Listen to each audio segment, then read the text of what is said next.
그런즉 우리가 무슨 말을 하리요? 의를 따르지 아니한 이방인들이 의를 얻었으니 곧 믿음에서 난 의요. 의의 법을 따라간 이스라엘은 율법에 이르지 못하였으니 어찌 그러하냐? 이는 그들이 믿음을 의지하지 않고 행위를 의지함이라. 부딪힐 돌에 부딪혔느니라. 기록된 바 보라, 내가 걸림돌과 거치는 바위를 시온에 두노니 그를 믿는 자는 부끄러움을 당하지 아니하리라 함과 같으니라. 샬롬, 좋은 아침입니다. 오늘 하루도 주님께서 주시는 힘으로 에너지가 넘치는 하루가 되었으면 좋겠습니다.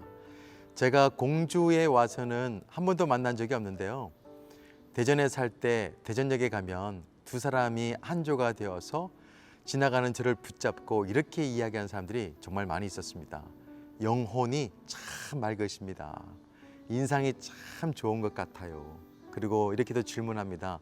도를 아시나요? 대자로 시작하는 종교인들입니다. 그 사람들이 저를 포교하려고 합니다. 한 번도 저는 따라가 본 적이 없지만 이야기를 들어보면 여지없이 조상들에게 정성을 드리라고 이야기를 합니다. 그렇지 않으면 가정에 애군이 낀다고 이렇게 때로는 협박까지 하기도 합니다. 정성, 지성을 굉장히 강조를 많이 하는데요. 그리고 각종 감언 이슬로 더 고가의 제사를 드리라고 합니다. 사실 그 종교뿐만 아니라 모든 종교가 한결같이 정성을 중요시합니다. 미신을 믿는 사람들 보셨나요?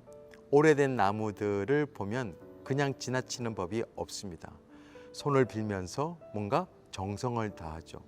그 오래된 나무에게서 뭔가 기운을 받으려고 하고 또 그렇게 정성을 다하면 좋은 일이 생길 것이라고 생각하는 거죠.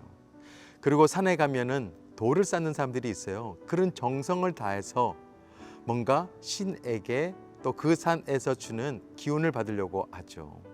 지성이면 감천이라고 하는 말이 있습니다. 지극한 정성은 하늘도 감동시킬 수 있다. 또 옛말에 정성이 지극하면 돌 위에 풀도 난다. 그런 말도 있습니다. 그래서 조상들이 정한수를 떠놓고 그렇게도 정성을 다해 빌었던 것 같아요. 그런데 정성으로는요, 절대 구원을 받을 수가 없습니다. 내 영원한 운명이 바뀔 수도 없어요.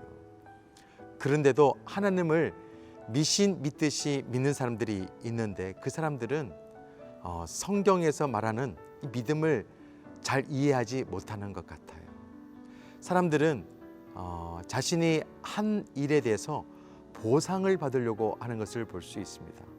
그래서 열심으로 신앙생활을 하는 것 같아요. 다른 종교들은 그럴 수 있습니다. 구원의 조건으로 정성을 강조할 수가 있습니다. 그렇지만 기독교는 유일하게 정성이 아니라 믿음으로 구원의 복음을 또 구원의 복을 받게 된다 이렇게 말하고 있습니다. 그런데 사람은 참 종교심이 많은 것 같아요. 은혜로 구원받는 것에 만족을 하지 못하죠. 뭔가를 해야 한다고 생각하고 있습니다. 그렇지만 아무리 정성을 다한다고 해서 그 정도의 정성으로는 결코 구원을 받을 수가 없습니다. 지성이면 감천이라고요? 택도 없습니다. 여러분, 무지몽매, 즉 아는 것이 없고 사리에 어두우면 영혼이 고생할 수밖에 없습니다. 그래서요, 배우는 게 중요해요. 알아야 합니다. 깨달아야 돼요. 양육을 받아야 됩니다.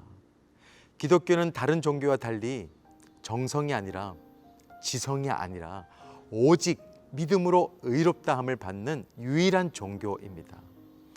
오직 유일한 메시아인 예수 그리스도를 믿어야만이 구원을 받을 수가 있어요.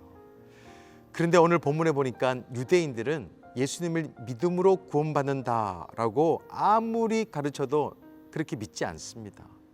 행위로 구원을 받을 수 있다고 믿은 거예요. 32절 말씀을 같이 한번 볼까요? 어찌 그러하냐? 이는 그들이 믿음을 의지하지 않고 행위를 의지할 함이라. 부딪힐 돌에 부딪혔느니라.